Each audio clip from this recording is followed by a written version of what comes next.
community didn't turn over the traditional 3 or 4 times. It turned over 8, 9, 10, 11, 12 times. There were legitimate and illegitimate monies to be made that fueled that economy. So my community was the Vegas of the 20. It was roaring. I can remember when I was a child that the Ku Klux Klan, and there were probably, in my opinion, a couple thousand of them that would all robe up with their hoods on and their gowns and all, and women and men and children. They had little children, maybe 3 feet high. They were all robed up and holding on to somebody's hand. They would march too. Usually they would form up on about 7th Street and Main in there someplace, and then the police would clear all of the cars off of Main Street, and they would march and they would fill the street from curb to curb, and it seemed like thousands of them. There might have been 2,000. I don't know. I don't remember. We used to go up and watch the Ku Klux Klan in their rally on top of Standpipe Hill. And they were in their white robes and their pointed cap attire. And we used to just watch them. They had their torches burning and having a meeting. We knew not to get too close to them. The Klan was founded in 1865 to intimidate Southern blacks in the post-Civil War South. The reign of terror lasted 15 years, but as the movement died out, a legend, if not a lie, remained. Aging Civil War veterans told heroic stories of how the Klan had saved the South from domination by Negroes and Northern carpetbaggers. By 1915, there was no Klan in America. 3 months later, an extraordinary event took place that would resurrect the Klan and its legend. The event was the release of a pioneering motion picture, D.W. Griffith's Birth of a Nation. It was based on a best-selling book called The Klansman. In many cases, Klan recruitment ads ran next to movie ads. Birth of a Nation played to 50 million people, approximately half of the population of the United States. It played across Oklahoma with a tremendous run in Tulsa.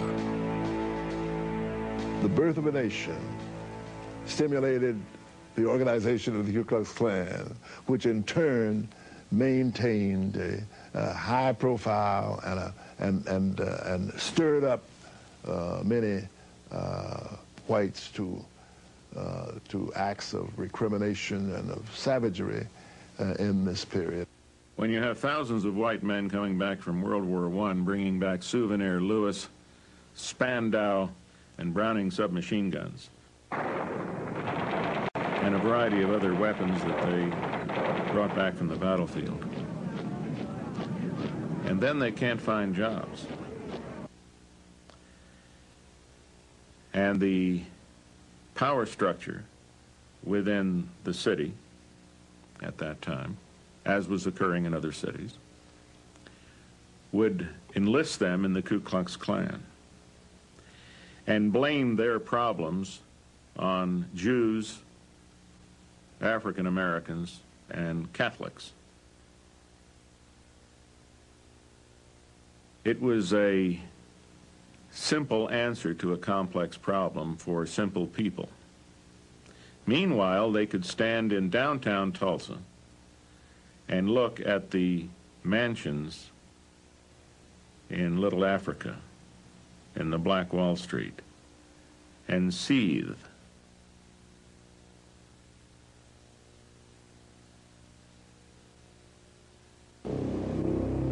It was a typical Monday morning for a 19-year-old black man named Dick Rowland. He worked as a bootblack in the downtown area. Because there was no restroom facilities, Roland had permission to use the restroom on the top floor of the Drexel building. In order to reach the top floor, he had to use the elevator.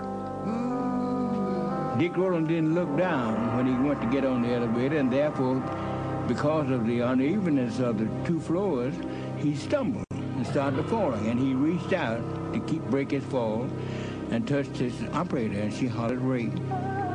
And so they arrested, the police came and arrested Dick Roland about 10 o'clock in the morning. And that afternoon, the Tribune came out and told what happened in the Blue Building. And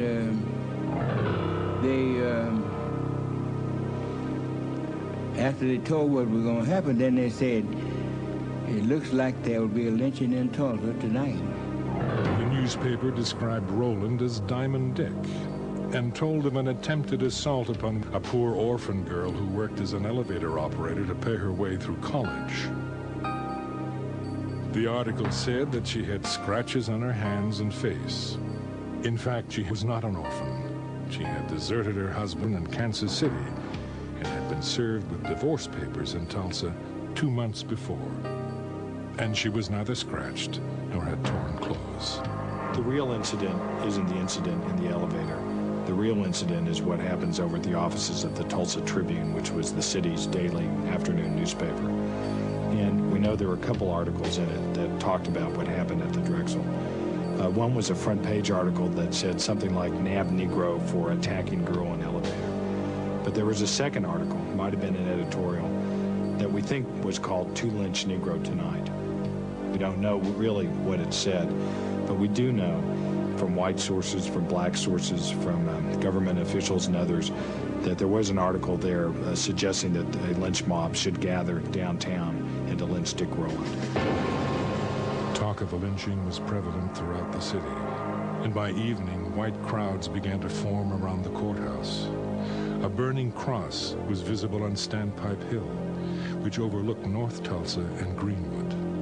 The sheriff took the elevator to the jail, located on the top floor of the courthouse, and set up a barricade. In Greenwood, it was believed that a lynching was imminent, and mob rule without legal consequences was not without precedent in Tulsa. A few months before, a lynch mob had taken accused killer one Ray Belton from the Tulsa jail. A mile-long procession of cars escorted him to a tree on a county road where he was lynched. Local police officers directed traffic. 3 months later, in the town of Holdenville, 70 miles away, a white mob took a black man from the county jail, hanged him from a telephone pole, and riddled his body with bullets. He was accused of attacking a white woman. In Wagner, 30 miles from Tulsa, another lynching took place. A white man down in Wagner, Oklahoma, had him ask a colored girl for sex, and she told him her price. He had sex and he didn't want to pay her. He didn't pay her. She took out a knife and cut his throat and killed him. So they arrested her, they lynched her, and then they drug her body up and down Main Street of Wagner, Oklahoma. And the Negroes in the community had decided there will not be a lynching in Tulsa, Oklahoma. In Oklahoma, it is not considered a crime for a man to kill a Negro.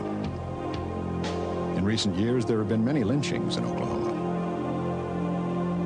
There is yet to be chronicled the instance where any individual has paid a legal penalty or where an officer has been removed from office for failure to protect the life of his prisoners from criminal violence. It is perfectly safe at any time and at any place for any considerable number of men together to take a prisoner from the hands of an officer and inflict the penalty of death. Harlow's Weekly, June 1921. Most of the news that people received came from their newspapers.